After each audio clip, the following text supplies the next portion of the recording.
Good evening, everyone. My name is Sam, and on behalf of Book Soup, I'd like to thank you all for joining us for tonight's event with art critic and essayist Daniel Oppenheimer with Dave Hickey and Christopher Knight to discuss Far From Respectable, Dave Hickey and His Art. Tonight's event will end with a Q&A, and to submit a question, please use the Ask a Question button at the bottom of the screen. If you see a question on the list you'd like for our speakers to answer, please click the like button. It'll bump it up in the queue, and we'll try to answer as many questions as time will allow. Please also feel free to continue engaging with each other and the conversation in the chat area as you already are. We'll be hosting more virtual events in the near future, and you can find more information about them by signing up for our email newsletter. You can follow us on social media at Book Soup. You can follow us right here on Crowdcast, and you can also subscribe to our YouTube channel where past events are available. And our next event is tomorrow with Nana Naquetti and Ya Jesse discussing Nana's short story collection, Walking on Cowrie Shells. Please support Book Soup and our authors tonight by purchasing a copy of tonight's featured book, which you can do by clicking right below the viewer screen, the green button. It'll redirect you to our website where you can complete the checkout process. And it won't interrupt viewing, so you can do that at any time, and it should open in a new window. And if you're local to Los Angeles, we're open for in-store browsing, no more restrictions besides, you're welcome to continue wearing a mask if you prefer. And we're open from 10 a.m. to 7 p.m. still, so we'd love to see you. And it's really important to support independent bookstores right now, and we have lots of signed books, which is exciting, so please do that. And with that said, let me introduce our guests for this evening. Daniel Oppenheimer is the author of Exit Right, The People Who Left the Left and Reshaped the American Century, and tonight's featured book, Far From Respectable. He has written for The Washington Post, The Atlantic, Slate, Washington Monthly, Texas Monthly, Guernica, and The New Republic, among others. Dave Hickey is the author of The Invisible Dragon, 4 essays on beauty, which won the Frank Jewett Mather Award for Art Criticism in 1993, as well as Air Guitar, Essays on Art and Democracy. In 2001, he received a MacArthur Genius Fellowship. A former professor of art and English at the University of Nevada, Las Vegas, Hickey now lives in Santa Fe, New Mexico with his wife, art historian Libby Lumpkin. Los Angeles Times art critic Christopher Knight won the 2020 Pulitzer Prize for Criticism. In 2020, he also received the Lifetime Achievement Award in Art Journalism from the Rabkin Foundation. Knight received the 1997 Frank Jewett Mather Award for Distinction in Art Criticism from the College Art Association, becoming the first journalist to win the award in more than 25 years.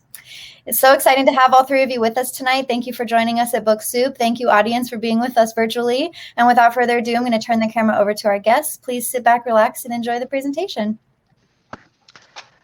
Hey, everyone, or hey, everyone who's on board, but hi, Dave and Chris. Thank you for doing this.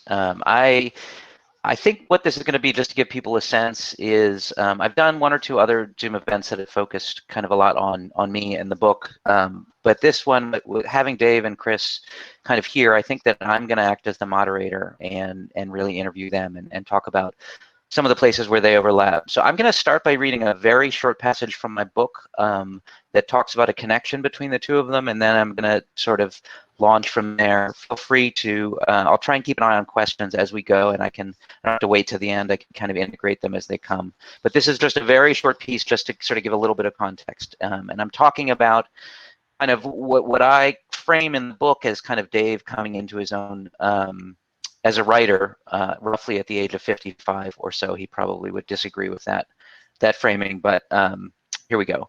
Toward the end of the 1980s, something happened to Dave, or a few somethings happened. After a love affair with drugs, he finally quit using, more or less. His girlfriend Susan, after years of putting up with his shenanigans, ended things. He and Libby found each other. He was hired as a visiting professor at UNLV and then promoted to the tenure track. He found some good editors, he found some good enemies, and he burst forth artistically. The key relationship in his artistic development was with Gary Kornblau, an LA-based writer, editor, teacher, and impresario. In 1989, Kornblau founded Art Issues, and at the suggestion of mutual friend Christopher Knight, he gave Hickey a call. Kornblau and Hickey ended up talking for hours, then they talked for hours the next day, and the next, and so on for the next 10 years. Their relationship, almost entirely carried out by phone, became the beating heart of the magazine and of the critical and artistic community that coalesced around it. I want to get to sort of what happened at that point, really, end of 80s, the 90s, Art Issues, kind of the art and art criticism scene in LA and California. But before that, I kind of want to hear from Chris and Dave about how they met. So let me start with you, Chris, and just ask you how you first maybe encountered Dave in writing before you encountered him in person, or whatever the origin story is. Well, the origin story begins around 1982 or 1983. I grew up in New England and went to school in New York, and I'd been in California, moved to California in 1976, and had moved up to LA in 1979. And one of the things that really struck me about Southern California and art at the time was how difficult it was to find really a lot of interesting writing about art. You really had to sort of pick and choose. But there weren't many books. It was mostly journalistically related or magazine related and so on. And in 1980, I think it was 1982, there was a retrospective that was put together by the San Francisco Museum of Modern Art of Ed Ruscha. And there was a catalog, which I happen to have here. The title of the show, of course, is I Don't Want No Retrospective. And in it, there was and is an essay by Dave, which I read, and it knocked my socks off. It was probably the best thing I had read about art produced in Los Angeles. And there were two aspects of the essay that I was really taken with. One is just that it was really smart. I mean, it was really insightful about Ed's work, and I was a huge fan of Ed's work, but I didn't really know where to grab onto it. I guess partially because I was still sort of new. And in it, Dave talked about a number of things, including the famous paintings of standard stations and Norm's restaurants, and he discussed them in kind of linguistic terms as signs for standards and norms. And I'm reading this thinking, well, that's like incredibly obvious. How come no one's ever said this before? And he framed them within Ed's biography, basically. Right. And it changed. It not only informed me about the way Ed's work operated, but it changed the whole way I thought about pop art in general. The whole way I thought about Warhol, the whole way I thought about Lichtenstein. So it was a really big deal for me. And the second thing that really, really struck me was that the guy who wrote this essay understood something really, really important, and that is that criticism, which is, has to be insightful, criticism is about writing. This is a guy who is clearly writing to be read. Yeah. He was writing for readers. He was telling stories and using language in ways that not many critics do. And the essay seemed to be written for two people who like art and people who like reading. Which made perfect sense for Ed Ruscha's work. So I became a huge fan. Dave, you can correct this story if I'm wrong, but my memory from talking to people is that when you wrote that piece, you were in Fort Worth, and didn't it start as an exhibition that was going to be at a museum in Fort Worth and maybe ended up in San Francisco? I don't remember, but I do remember that I hadn't written anything in a long time, so it scared me to death. And I worked real hard on it, and I think I was about 50% right about Ed, which is pretty fucking good, really. And Christopher wrote a review that mentioned my essay And that was my first credential as an actual art critic. So thank you, Chris. I didn't know that. That's cool. interesting. I do think that show started in Fort Worth because I know Henry Hopkins organized a show and he was director of the Fort Worth Museum of Modern Art and then moved to San Francisco Museum of Modern Art. So maybe he took the show with him. Right. But I remember I first met you in Texas and it was probably somehow in relation to that show. Right. We were on a panel together. I have no recollection of what the panel was about. Or even where in Texas it was, but to me, Texas is just a big blur. But the reason I agreed to be on the panel was that you were going to be on the panel, and we had never met, and so I wanted to meet you. That's why I went. It's interesting, and I guess I want feedback from this, Dave. But I'm glad you mentioned kind of that you hadn't written for a while and that you were a little scared, because I think one of the things that, I don't know how explicit this is in the book, but one of the things that's fascinating to me about you, and I guess it's strange to say this to your face, I guess kind of miraculous, is that it's not a typical writer's story for someone to kind of come into themselves in their mid-50s, particularly after having kind of as peripatetic a life as you had. Do you think of it that way? Do you think, like, is there a version of your life where you just kind of into myself the whole time?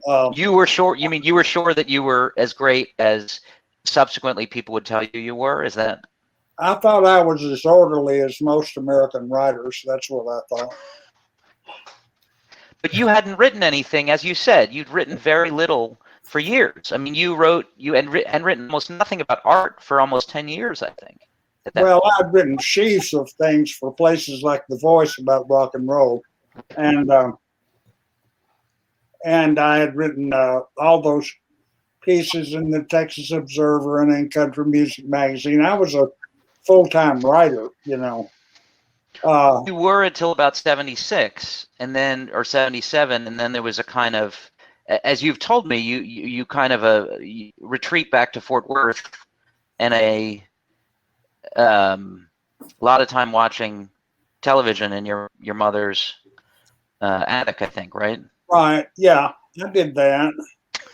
I was in Nashville, and I got sick. I had walking pneumonia, and so I went to recuperate at my mom's, and I was really sick. I couldn't understand the plot line on I Dream of Jeannie.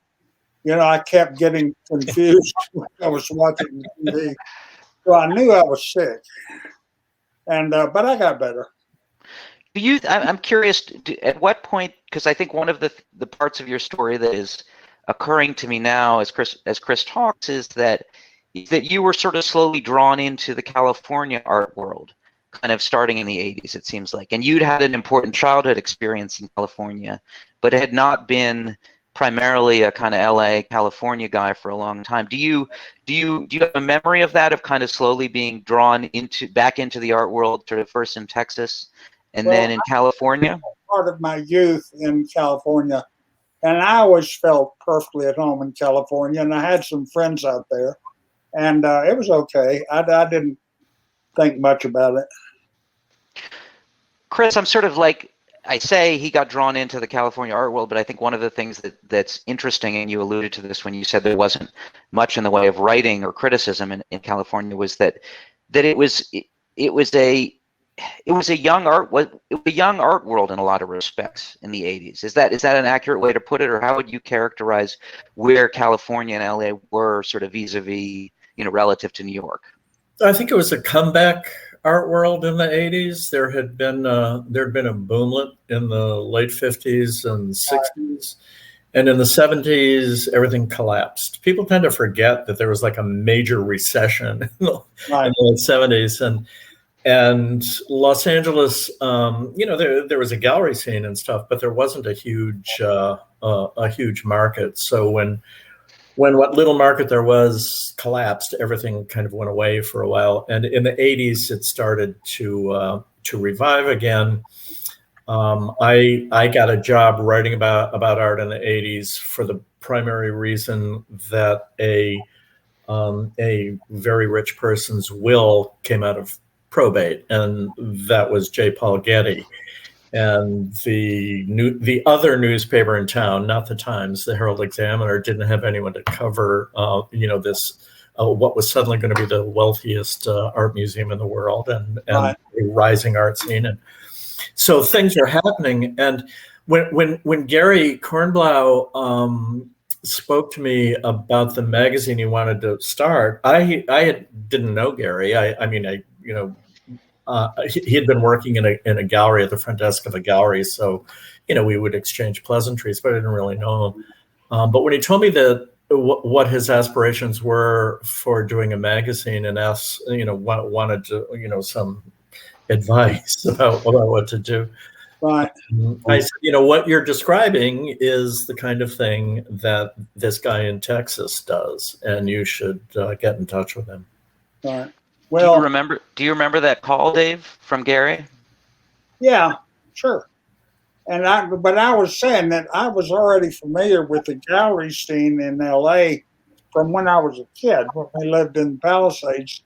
And my mother was proud of the galleries because she was a big fan of something they used to call LA surrealism. And it was like, Rico LeBron. I mean, I really hated him. So I'd have to go around and look at all of that sort of earth-shattering work. But I remember at the time I was much taken with abstract classicists, with McLaughlin and Hammersley and all those guys. They were my guys.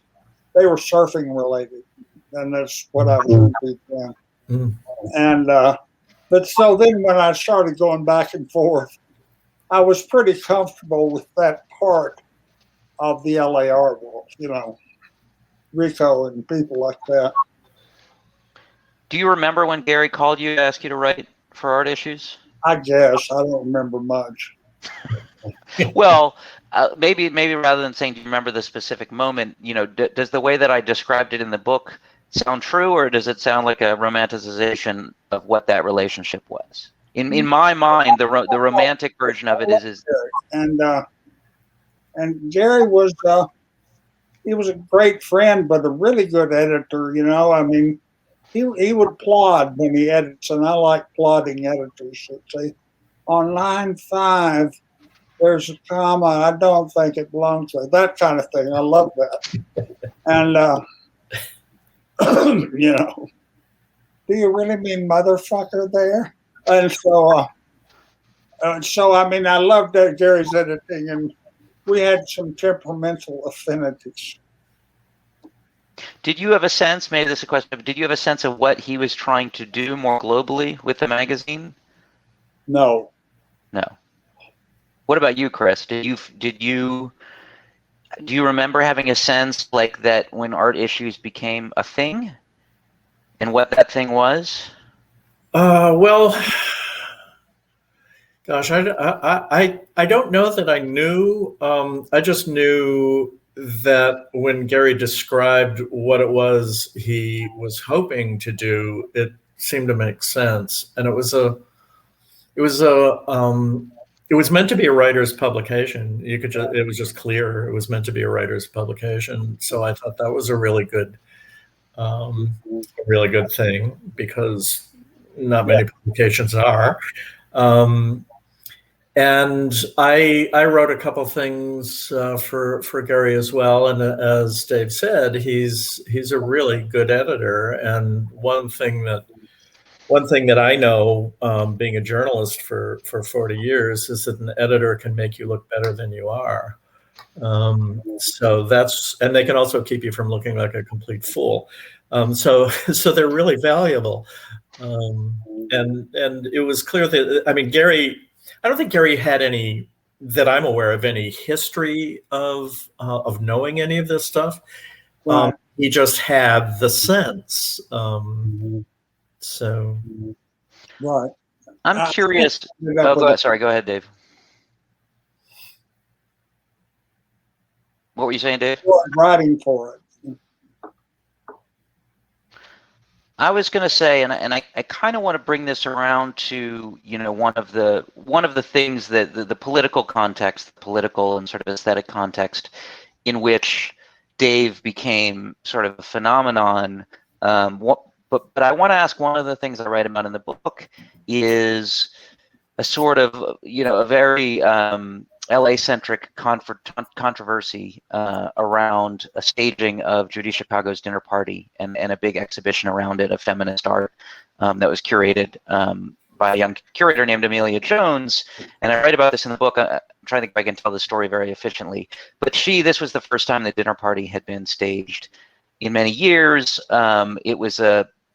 That exhibition is something that had been very controversial within sort of the feminist community. A lot of people felt that it was kind of kitschy, or that it was kind of paying implicit homage to a model of heroic art that was kind of masculine in its underlying conception. She staged the exhibition. I think there were a few small things that were positive, and then Chris, your review came out in the LA Times around 2 weeks later. And it was not positive, and that's a dramatic understatement. And I want to ask you about that. But then also Libby, and I don't know if Libby Lumpkin was your wife at that point, Dave, but she was your partner. She wrote something for Art Issues that was, if anything, even more not positive than what you wrote, Christopher. Though maybe it was equally negative, but just at greater length. But I'm curious about kind of what motivated you, Chris, to write that piece, what the perspective was and why you felt moved to do that.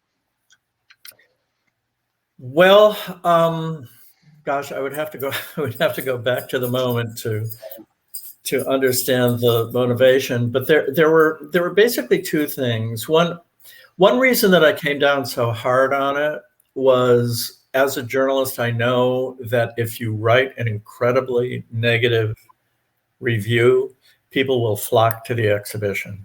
It's the car wreck on the 405. People pull over to gawk.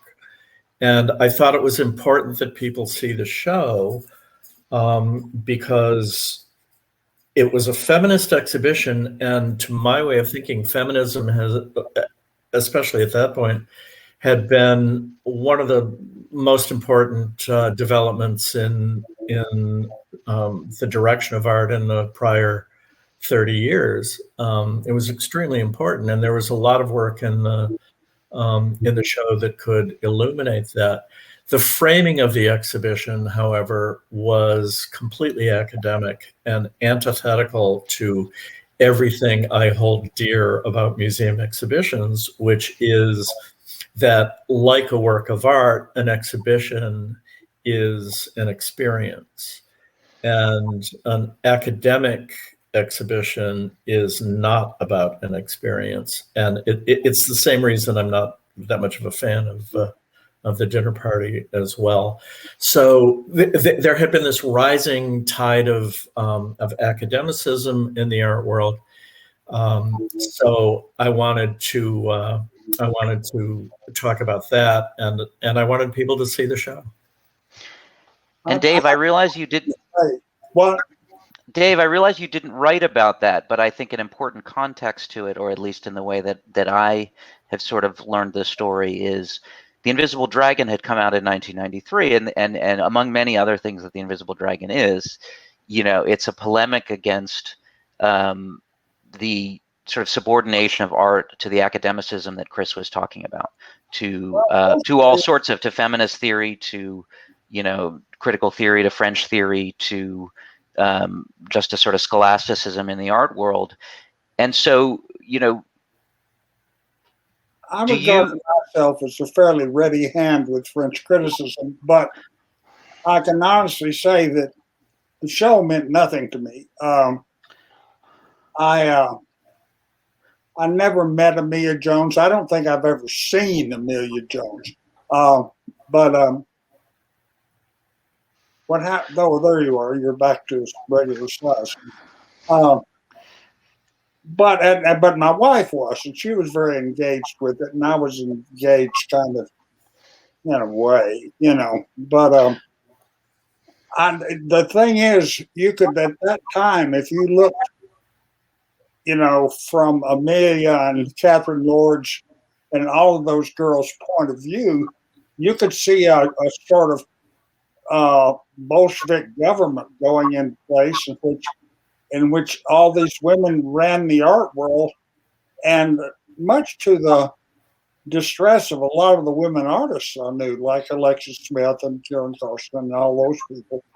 And so I guess I felt fairly defensive of them, Well, But, prior to that, I mean, in Invisible Dragon, I realize Amelia Jones was not the focal point of your criticism, but in the Invisible Dragon, the focal point of your criticism, what were you reacting against? What were you seeing in the art world of the 80s and the early 90s that motivated those 4 essays that made up Invisible Dragon? Essays were all motivated quite distinctly.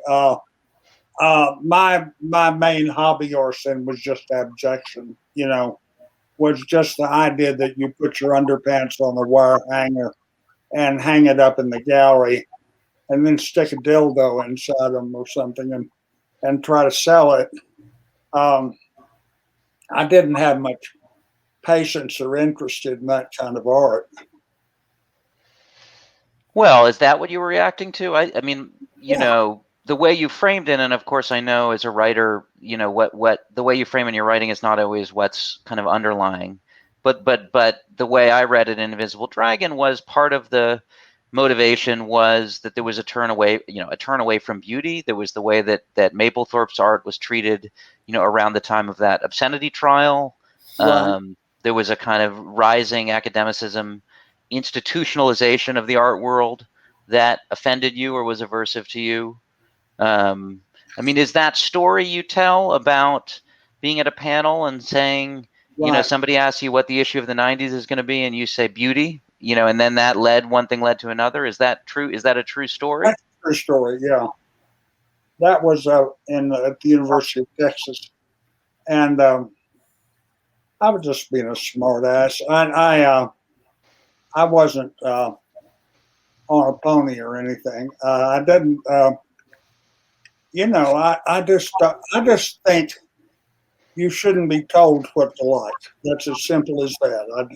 People were being told what to like, and it helped some very good artists like Mike Kelly. He was, he benefited considerably from the support he got from academics, but and from Chris. So, but I didn't.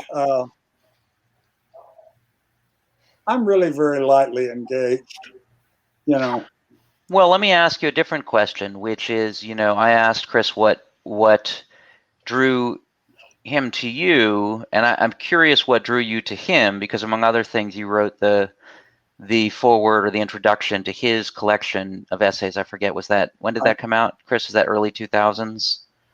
It was in the 90s. Okay. Sometime, how do you see him as a figure in the California or LA art world? How do I see Chris? Yeah. Chris is in the history of criticism in the United States the only art critic who will really pick up the gauntlet and slap it across the face of a museum director. He has always called the institutions of culture in Los Angeles to account. And it's an admirable position. And mostly, I think, because when Chris was writing for the LA Times, he had a longer tenure than the Times did. In other words, he was more established than the paper was, and he really would let people have it, And I really appreciated that. You still do. I mean, that hasn't changed. I read some of your stuff about the overhaul of LACMA, and your fire seems undimmed in that respect. I don't know what can I say. I get annoyed. Boy, I know. No, it's like I don't know. I think these things matter, and maybe I shouldn't. Maybe I think they matter too much. Right. But they matter to me, and I figure, my job is to explain to readers why it matters to me, and hope that it'll matter to them. Well, just to give it an idea of Christopher's influence, when Mike Kelly's career began, Chris, you wrote 2 or 3 sort of really solid reviews of Mike, didn't you? Yeah. Yeah. I thought he was like just right. And my friend Heather Harmon, who was one of my students, set out to write a dissertation at Art Center on the history of Mike's criticism, the criticism of him. And she got all the way to the end, and she discovered that after you stopped writing about Mike, nobody afterwards said anything else, and they just repeated what you said. And so Christopher was sort of iconized in that moment. That is, in a sense, he became Mike Kelly for publication. Well, but that's a considerable level of influence. I mean, thank you, but I can't believe that. Well, I had a question, and it sort of dovetails with something that one of the questions from my friend Mary Helen, who's online, which is, and I'll read hers, and I'll sort of add mine in, which is, the Invisible Dragon was Dave's proclamation that the 90s would be about beauty. And what about now? What would Dave say this decade's art will be about? And I guess the question I want to add on to that for both of you is both what will it be? So what will the issue of the 20s be in the art world, but also what should it be? And maybe I'll start with you, Dave, but then go to, what is the issue of the in the art world of the 20s, the 2020s? Well, and what should it be? There are 2 issues. The first issue is, what do we do with bad art? Because 80% of everything that you and I and Chris look at is bad art. We live with bad art. We bubble in a tub of bad art. Every gallery we walk into has got bad art. Now, obviously, it's doing something, and it's sustaining us somehow, maybe just with our hopes that it would get better. But what about bad art? I mean, most people, every university is turning out people who make bad art. And since there are no historical movers in place, the issue is, what do we do with all this crap? Or what is this crap doing to us and for us? And I think that I think it just makes us too forgiving. I think that we go along, we finally see something that's not total crap, and we just go crazy, and we say, oh my God, and I'm not throwing up, and but I think that is a major issue, and also there is the question of how many times can one make art in aid of social improvement without without becoming repetitive, and so that a lot of the artists that I like best are those artists who are making socially valuable art, quote, quote, but who still like things that have different colors, and so I kind of go with those guys over the guys that like to do things like put a dildo in a velvet bag and hang it from a plant hanger, that was one of my, I don't remember where that show was, but sounds like an interesting show. Chris, right. Chris, and maybe I'll come back to Dave on the should, but maybe I'll put you on the spot. What will the issue of the 20s be in the art world? Yeah, I have no idea. I try really hard not to predict the future. It's a dangerous thing to do. I'm trying to understand my existence in the present in relation to works of art. And while I agree with Dave that there's a ton of bad art because there are more people making art than ever before, I also see a lot of really good art. I mean, there's a lot of really good art around, more than one can handle. Right. And I think one of the primary issues, things that rub against each other, is that the marketplace has come to dominate virtually everything. There used to really be a separate market and a separate nonprofit world, and that's all collapsed. That's why I yell at museum directors, because so many of them are just becoming dealers in their own right, and the difficulty that presents for artists is really sort of daunting. I don't know. I don't know how one deals with that. I don't know what's going to happen. I mean, the market is just insane. It's just, it's always been crazy. But what it rubs up against is something that I think has really not changed in American life, and that is that most Americans do not like art. Yeah, I think that's They never have liked art. They never Right. will like art. People might feel an obligation to pay attention to it, but just in a gut level of liking it, most Americans do not like it. And they're, for whatever reason. Yeah, and I have always been happy to regard art as a tangential endeavor. I don't think it has or should have any aspiration to be the dominant idiom in our culture. Music is that. That's probably true. Well, I guess.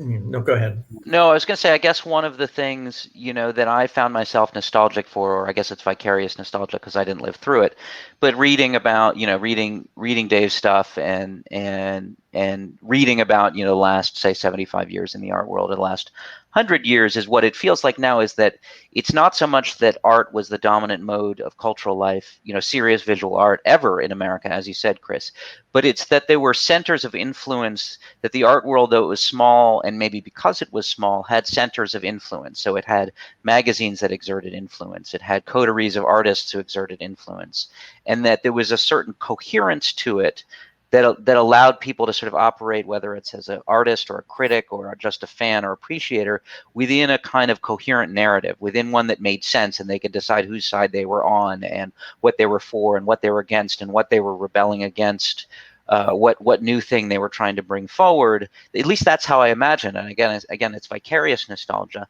One of the things it feels like now is, this goes also to Dave's point about 80% of everything being crap. Is like, it doesn't feel like there's a center anywhere, or there's sort of nodes of influence and interest. It seems like it's just this massive kind of influx or constant production of stimulus and content. And I think even what you said, Chris, about money plays into this too, right? Because if money is overwhelming everything, that also pushes out ways in which groups of critics could be influential, or particular groups of artists. Is that an accurate sort of framing of how it was and how it was then and how it is now, or am I in my just sort of desire to imagine a better, more exciting world, sort of projecting more coherence onto the past than really existed? I think critics are probably the least influential people in the art world. If I was in charge.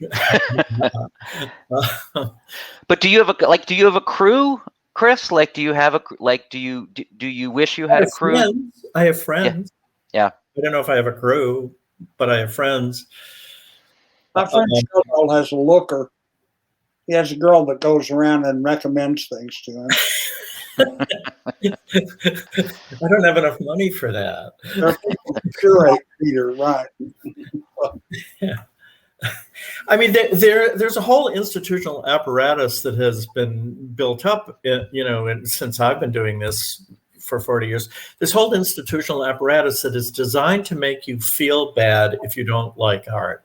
Mm-hmm. But How screwy is that? Just these endless emails from museums. Come be healed. Come to our museum. We're going to have yoga at noon, and then we're going to go. It's like, leave me alone. I'm busy. I've got stuff to do. Right. I have to feed the dog. It's like.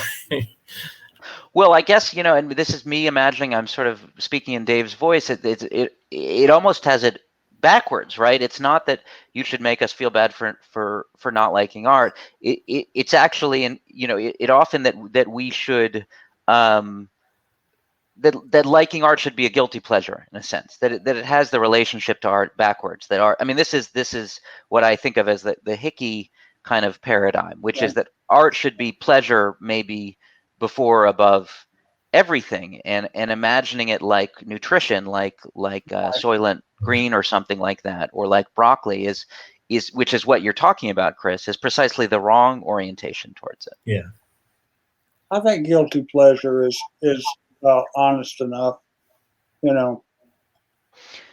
Yeah. Dave, I have a question, and as I said, people can pop in questions whenever they want, but if you have questions, now's a good time to put them in. But I have a question from Bob Yates, who says, Dave, I'm a fellow TCU alum, and fellow Las Vegas enthusiast. I'd enjoy hearing your ideas about what's happened to Vegas. I remember it from the 70s when anything went, total debauchery, mobsters found in car trunks on a weekly basis practically, and now they won't even pay 3-2 for a 2-card blackjack, and the hotels won't let us smoke at the pool.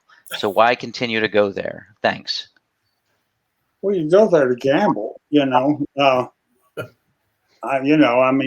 particular. I mean, I appreciate the amenities, but that's not really what it's about. It's about gambling away your son's college education on one night when a girl keeps coming up to you and saying, "Oh, Mr. Hickey, would you like another drink?"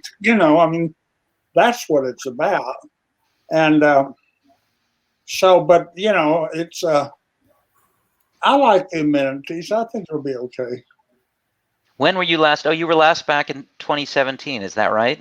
Right when there was that big shooting? Is that the last time? Yes, during the big shooting. That was terrifying. Are you a Vegas fan, Chris? Vegas is fine. I don't mind Vegas. My husband used to work there a lot. He would go every 6 weeks for work or so, and I would sometimes tag along, and it's perfectly fine. Yeah, I regard Vegas as sort of the loose suburb of LA. I don't really see it as being particularly better or worse than any other place. It's a nice place, though. Well, at one point you said to me, Dave, or maybe you wrote this, I've sort of lost track of which is which, that you, towards the end of your time in Vegas, you had come to the sort of despairing conclusion that you'd, I think, underestimated the Mormon influence on the city, that there was a kind of deep Mormon substrate that lay under the loose surface that you had underestimated. Well, I think it's necessary. I mean, there's that whole trains run on time aspect of Vegas that's mostly Mormon. Serve the food fast. That Vegas operates real well. Chris, do you have? I mean, Dave brought this up, and it's central to a lot of his writing. And we talked about it in light of kind of the Amelia Jones piece, but how are you feeling right now about the relationship between art and politics, and sort of where is there constructive tension, and where is there kind of attempt at domination by politics of art, and to put it more bluntly, like, where are you in this woke moment? On which barricade are you on, or are you sort of hovering sort of uneasily between them? I think there's a pretty widespread assumption among artists, at least artists that I know and admire, that all art is political, that all art has a political dimension, and that one needs to pay attention to it as much as anything else.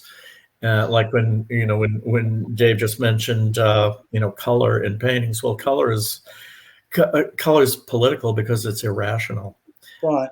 It's an irrational element, and after a very long stretch of high rationality in conceptual art, where everything turned black and white, like words printed on a page, color became a completely disruptive, politically savvy tool for a lot of really interesting artists. So things like that, I think, are important.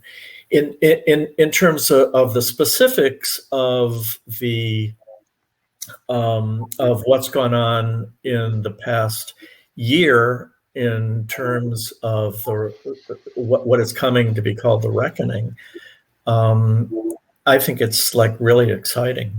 What is reckoning? The reckoning, after the murder of George Floyd and on and on. Oh, right. Okay.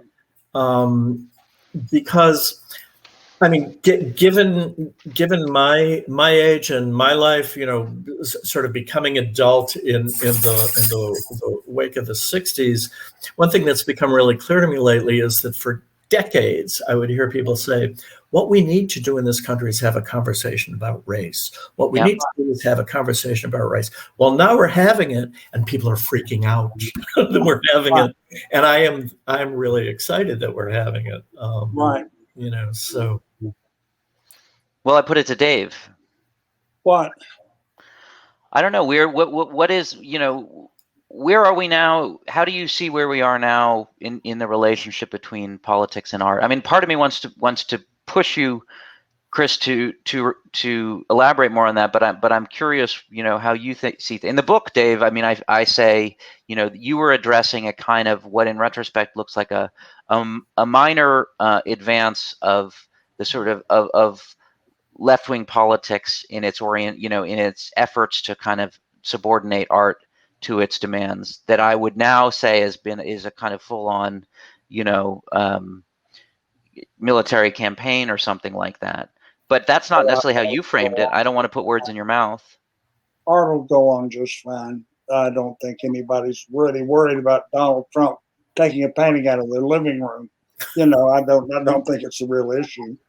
And also, Donald, he's reduced it to a level of stupidity that if you were a senior in high school, you might want to write a piece about it, But I can't imagine addressing it at any sort of intellectual level. All I ever think about Donald Trump is I would love to play poker with him because he always thinks he's going to come up aces, And I would take all of his money in an hour,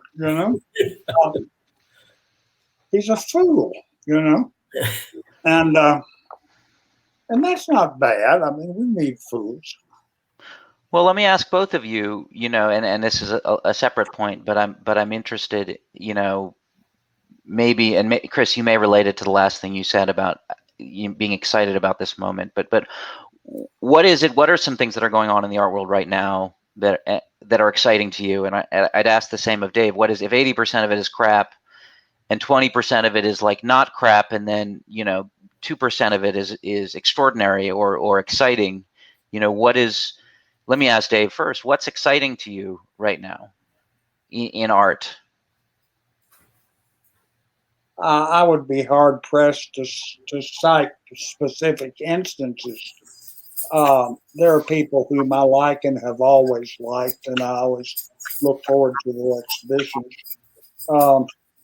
The idea that a work of art could survive and penetrate the levels of public acceptance without any overt political content just seems unlikely for a few years here. And eventually we'll just run out of. I mean, you can only help so many old ladies across the street, and that's basically what the aspiration of most art is, to make sure that Mama gets across the street. I think.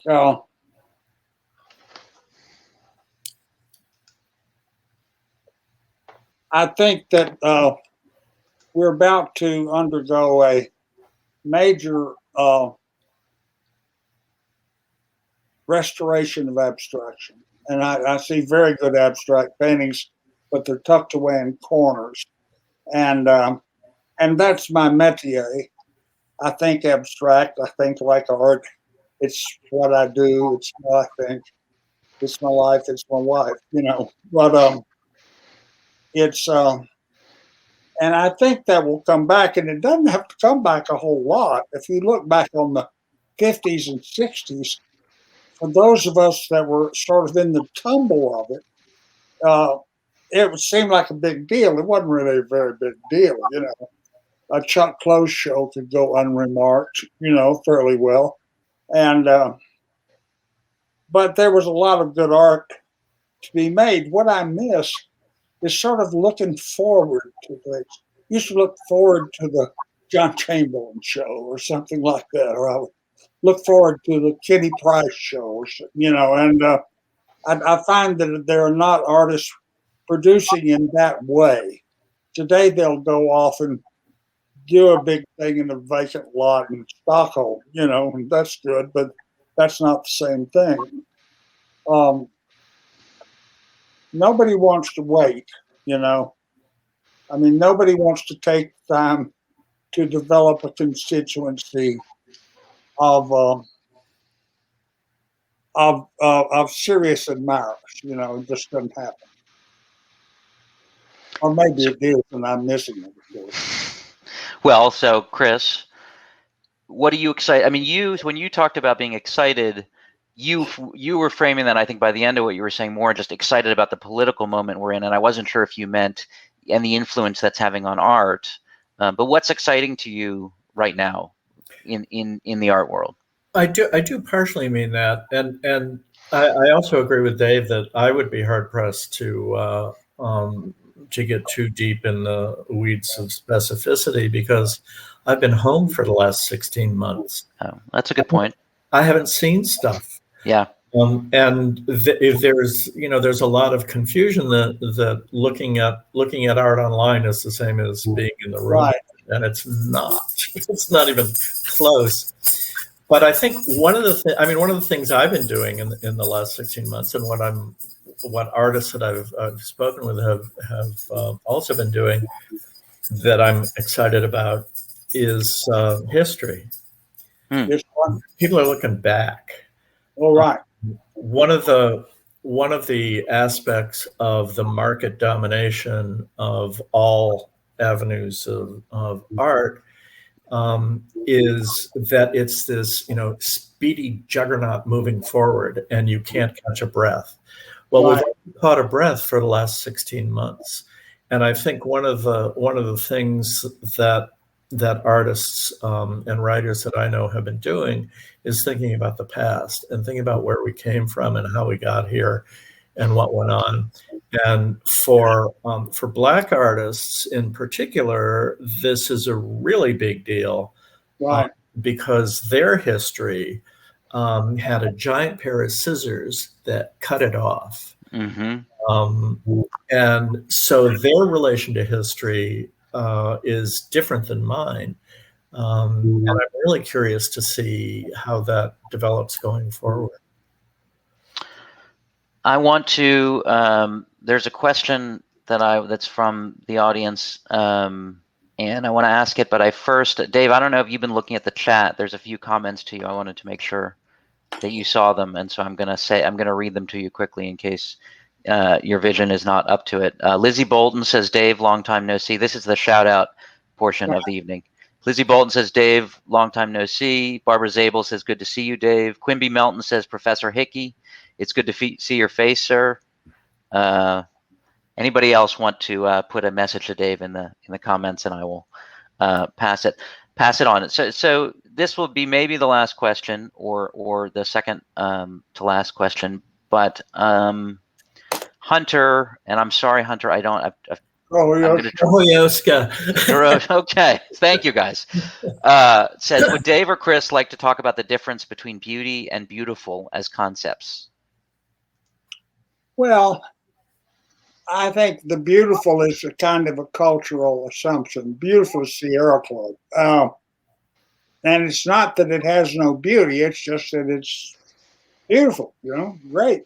The back road from Santa Fe to Taos is beautiful, But beauty is something that changes your life a little bit, And also, I should point out while we're on this subject and you're reading off these hellos, that I think you commit a bit of a sexist fallacy when you suggest that I like to hang around women because I'm a big sissy and I'm too sensitive for men. Is that how I put it, Dave, in the book? It's basically how I put it. I hang out with women because they will occasionally have sex with me, and also they're more mysterious than men, and I mean, what's going to be the outcome of sitting around with 5 guys watching a basketball game? Not much, but you can't ever tell with women because they work in mysterious ways, and I've written some of the best essays I've written about women artists, and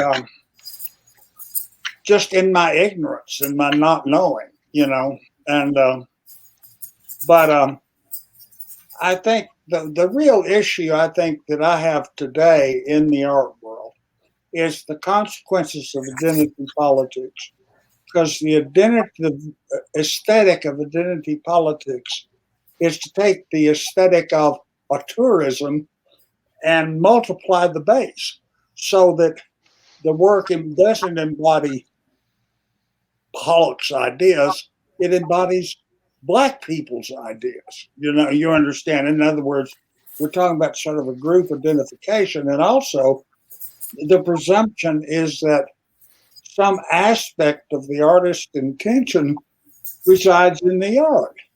This is not the truth. It just is not the truth. That is, when I think, and Chris, if you think back on the things that you wrote thinking you knew what you meant, you can go back and read it and say, oh, I didn't mean that at all. So, I mistook the whole thing. But so I think that this has corrupted criticism, since our criticism of art becomes a criticism of people. And this is not polite. Mm-hmm. And it is not admirable, and it's not honorable. You critique art for what it is. So when I write an essay, I'm never trying to embody the artist's intentions, which the artist doesn't know anyway. I'm trying to write a plausible argument. And all I care about when I write about art is plausibility.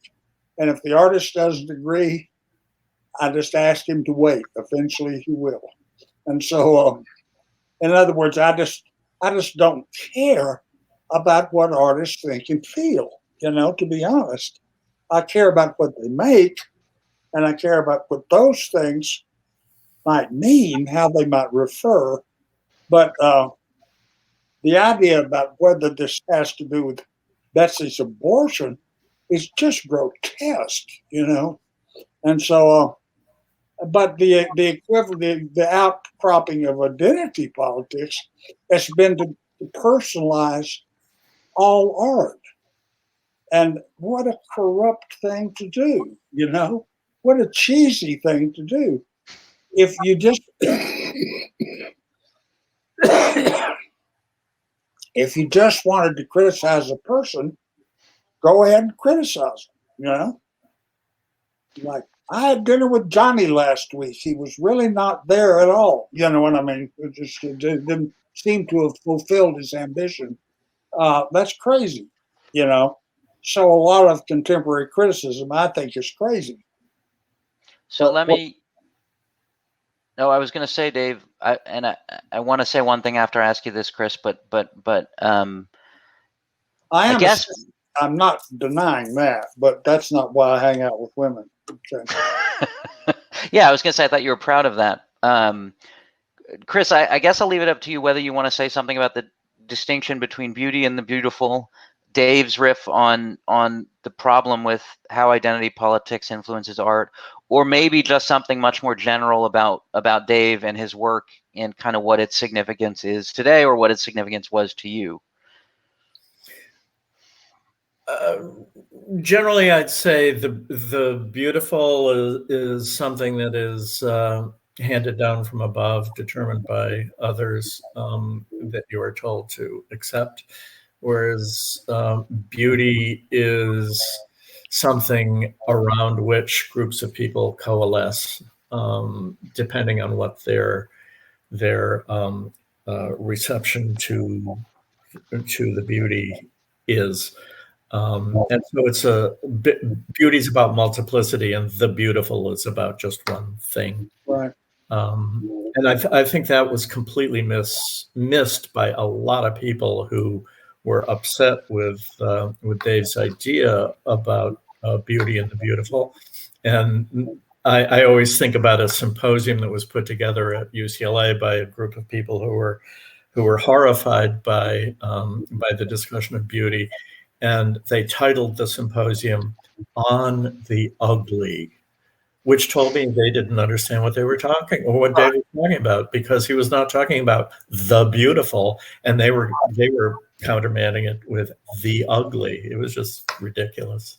But now we have the Senate. Ugly. So I guess I want to end, and let me see if I can say this in the way that I mean it.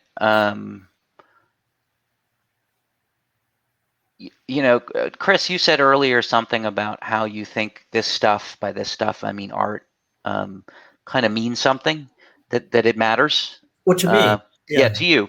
But I think you were saying something more broadly about how it matters, and you got, and I guess I just wanted to end by thanking both of you for doing this. I appreciate it. Both of your work means a lot to me, and I guess it means a lot to me to have the example of people like you guys in the world who are putting yourselves out there, and I and you're not doing it for the greater good. I think you're doing it because this stuff matters to you, and it matters enough that you feel like you have to say something about it.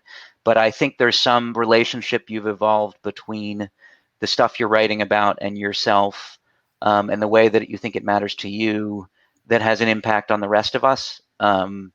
And Dave, you said that one of the things about beauty is that it changes. It changes people's lives just a little bit, and Well, I think that's true.